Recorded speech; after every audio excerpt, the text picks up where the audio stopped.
welcome to the Your Parenting Mojo podcast and to today's episode of Sharing Your Parenting Mojo. And today I'm here with Denise. And Denise, do you want to say hi and tell us a bit about you and your family? Yep. Hi, Jen. I'm Denise. I'm from the Philippines, but I live in Madrid. I have 2 kids, aged 2 and 4. And I am also a parenting coach and a certified How to Talk So Kids Will Listen workshop facilitator. Yeah, so it almost feels like we're old friends at this point, even though Yeah. we've never met. We've been working together for, it's got to be almost 2 years by now. I would say, well, for you, you've known me for almost 2 years. I would say I've known you much longer. I would say. Isn't that weird? Yeah, because I started listening to your podcast. I think my daughter must have been like 4 months old, and she's 4 now. Oh my goodness. So yeah. You're one I've of known those. you. Okay, now this is getting really weird. There are a few listeners out there. I know of a few of them by name who have listened to every podcast episode, and I believe you're one of those, aren't you? Yeah. Awesome. So you were curious about coming on to Sharing Your Parenting Mojo to talk about kind of, I guess, an interconnected issue around big feelings and cultural issues and kinds of stuff related to that, right? I guess that probably comes up a lot for you because you are raising children in a culture that is not the one that you were raised in yourself. Yep. And all of this really started with you. Oh goodness, I'm sorry. It all started with that guide on I don't even remember what the name of the guide was. On but your it was goals basically and values. Yeah, in the Finding Your Parenting Mojo membership. Yeah, it all started from there, and the questions that you asked, which were just like, what are the cultures that you identify with? How do you want to raise your children aligned with these cultures? In what ways are you going to be working against them? For me, it just really made me realize, like, oh, there are really these 2 different cultures that are at play right now. And even though we are living in Madrid, we are living in Spain, and we have that Spanish culture, it doesn't negate the fact that I'm from the Philippines and that I have my own like history and my own culture that I also want to pass on to my children in some way. Maybe not in all ways. And that's how I realized just how much how different it is. Like, you know, parenting in itself has its own difficulties, but when you kind of like add in that like extra mix, it just makes it all the more interesting. Fun. Yeah. So what kind of situations does it play out in for you then? So this is actually one of the things that I wanted to talk about with you, Jen, was about how, so one of the things that like I'm working against, and this comes from both Filipino and Spanish cultures, is the denial of feelings, right? It's the you're not allowed to cry. And so sometimes this happens in the middle of the street, and I have my daughter crying, and you know, she is all out, and I'm there kind of holding that space for her, when an older senior citizen comes along, like a very well-meaning one, comes to tell my daughter how she shouldn't be crying because she looks ugly when she cries. And so very well-meaning, very well-meaning. And so it's kind of like, how do I find this? And you know, for me, it's very easy to just like brush off what she says, because you don't know her. Yeah. But these are still messages that my daughter's receiving, right? And it's one of those things where part of the guide, one of the things that we did was look at what are our non-negotiables. And that for me is a non-negotiable. And so it's kind of like, how do we handle these types of situations where really what's going on is so contrary to what we want to teach or what we want them to have or to do. Yeah. So if you don't mind, I'd love it if we could back up just a little bit Okay. to your childhood and about how that played out for you. There's some big raised eyebrows there for those of you who are listening. Wide open eyes. So what did you learn about feelings when you were a child then? And what happened Okay. when what would have happened if you had, walking across the street and you have a Mhm. meltdown in the middle of a street? Wait, That would never have happened. yeah. So what was it like for you then? It's so funny. I was just speaking to someone else about this a few Mm, hours ago, okay. about how in my childhood, feelings weren't a thing. Yeah. Like, I guess like they happened behind closed doors, Mm, and not just like anger or sadness, just like in general.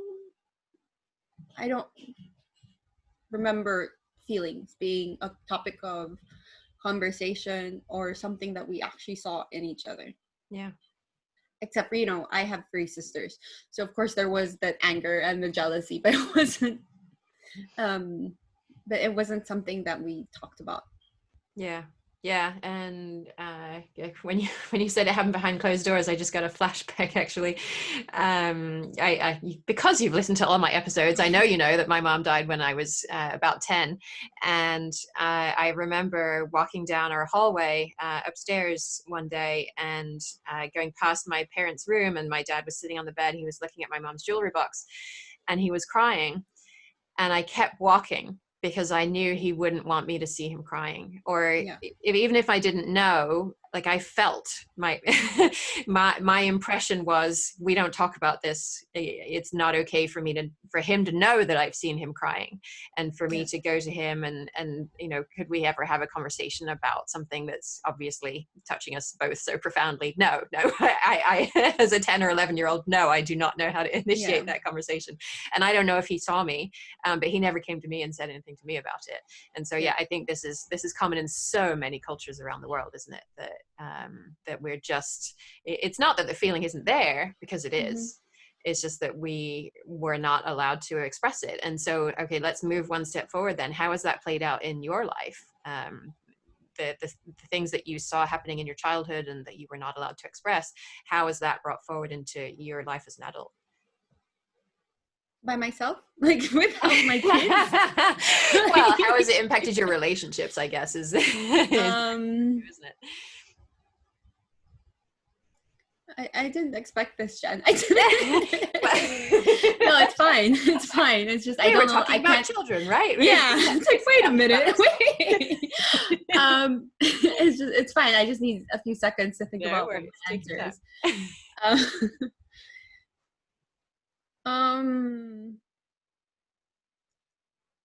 Okay, so maybe not an adult yet. We can like pass through the beautiful teenage years. Yeah. Of how I, of course, was going through all these emotions and just didn't even know what to do with them, And I remember like I would speak to friends about it, and it would just be like, I think, God, I have really good friends, because they would just like not say anything and just like be there.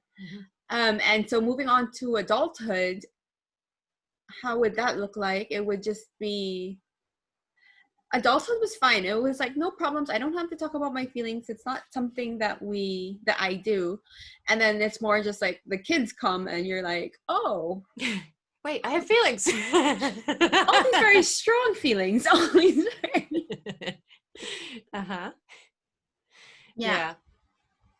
And so, and then again, because of like your work and all the other work that I've done, I also know that what I have, or what I had growing up, isn't what I want for my kids. Yeah. And that's where I was going with it. And yeah, just to pause on your teenage years for a minute. I mean, is it possible that if our parents had cultivated that relationship with us where feelings were allowed, that we wouldn't have needed to go to our friends and have our friends be the sounding board that we know we so desperately need, and that we can't find at home, and so we turn outwards to who else can we possibly get this from?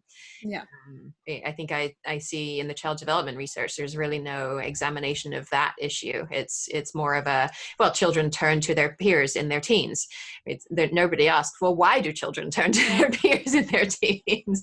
And I know you have a degree in psychology as well, and you've probably seen the parallels there. Yeah, that's actually what, like when you brought it up, that's what I was going to ask you. I was like, but doesn't the research say that developmentally at that stage, it's common for for you to look towards your peers and not your parents? Yeah. And I'm actually exploring this for a podcast episode, and I'm having a really hard time with it because I'm sure you've listened already to the episode on othering with Dr.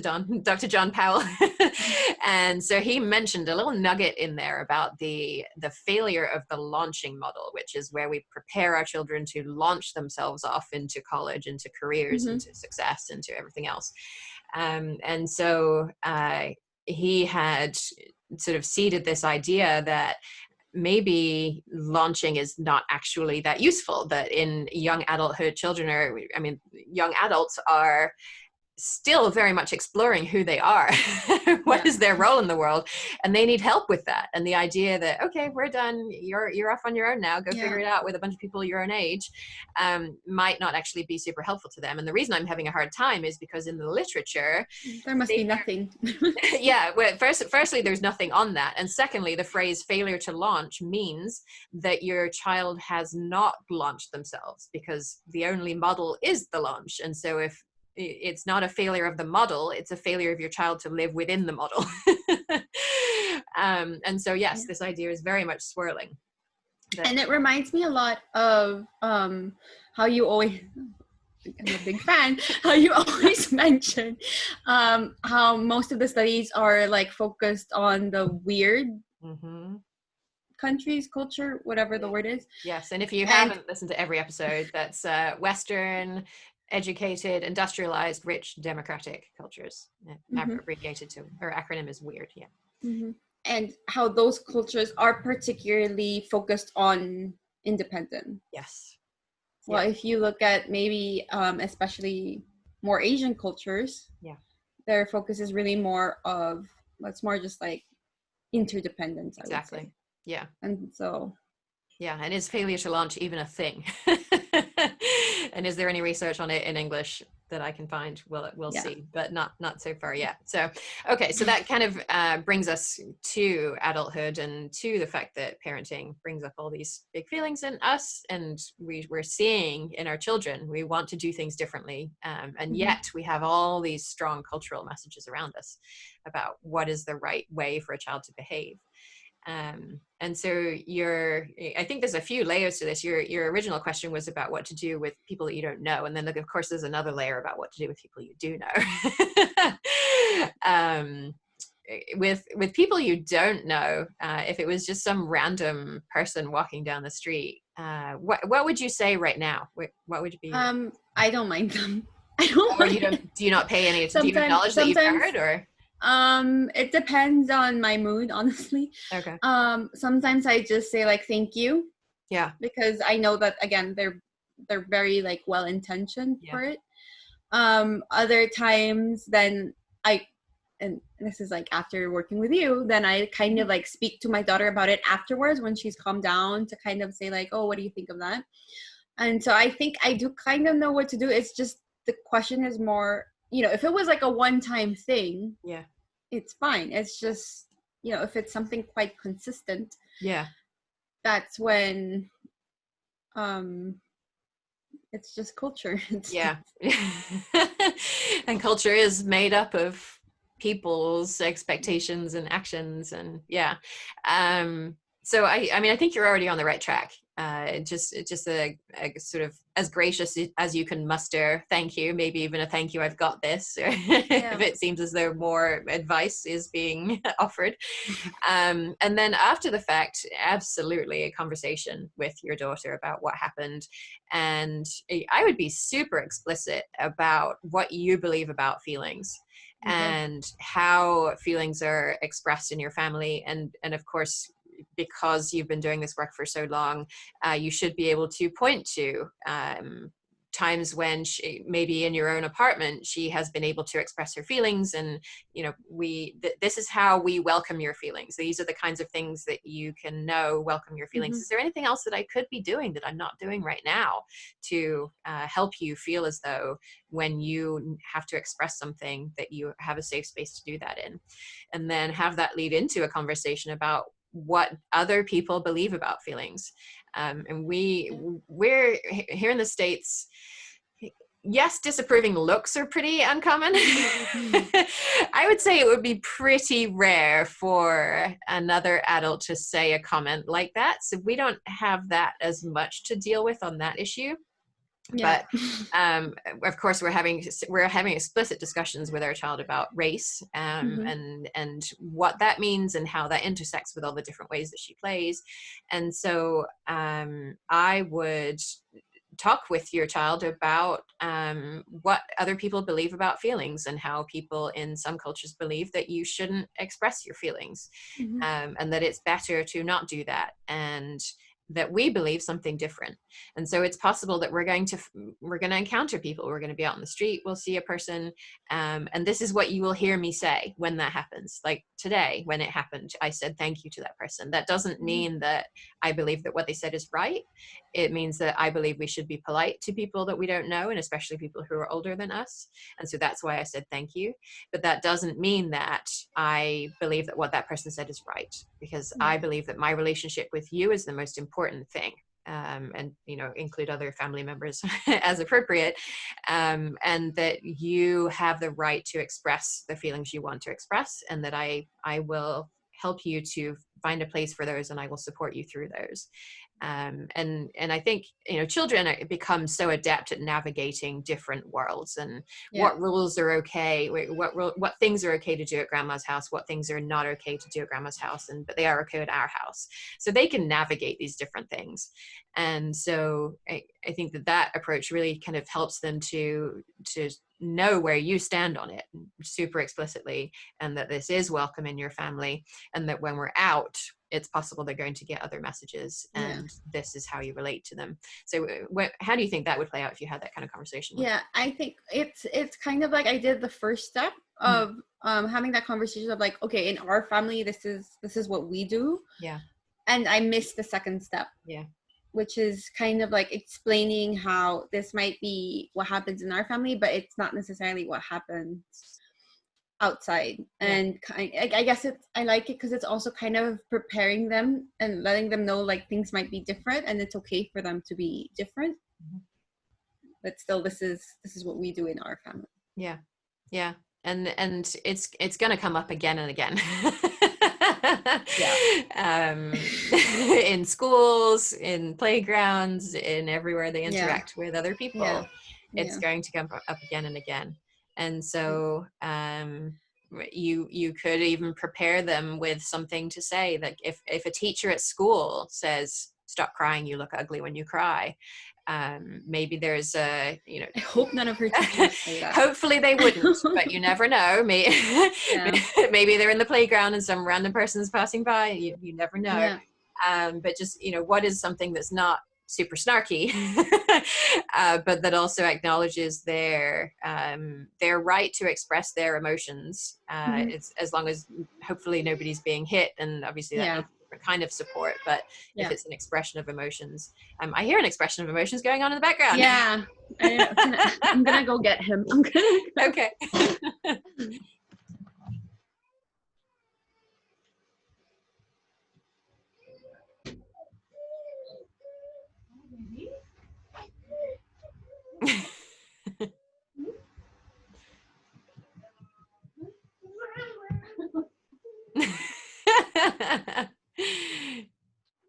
I think this is a good sign of we are drawing towards a conclusion. That's awesome. Making it really explicit about what we believe and what works in our family, and how we interact with each other in our family, and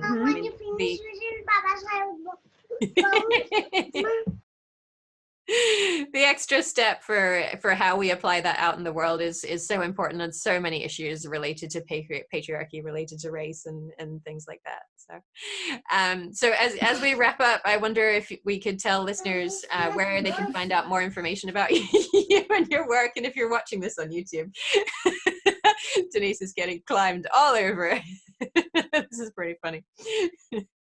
Yeah, this happens fairly often. I can imagine. The struggle is real. We are working from home. Yeah. Yes. Sorry, what was the question? So anyone who's interested in finding out more about your work and where they can interact with you. Yeah, so I do most of my interaction, like most of my, on Facebook. So Jen's gonna share the link on the description. If you wanna listen, it's facebook.com/Denise Suarez Concarino, and Carino. And so what I really do as a parenting coach is that I support other intercultural families, because I really understand how difficult it might be when it comes to raising your children in a culture that's different from your own. Yeah. That's awesome. So yeah, we'll definitely post the link to that in the episode page. And thanks so much for coming on and asking that question, because I'm guessing that there are a number of families who are in that position, even if you're not in a different country speaking a different language. The number of people who move away from their families now is so high, and you find yourself with a different set of friends, and your family isn't around or isn't able to offer that guidance to you that they might be able to if they were close. And how do you navigate that? So thanks so much for being here, and we will let you go. Thank you, Jen. We got we got children launching themselves off. Thanks for your time, Denise. It's great to talk with you. Thank you so Take much. care.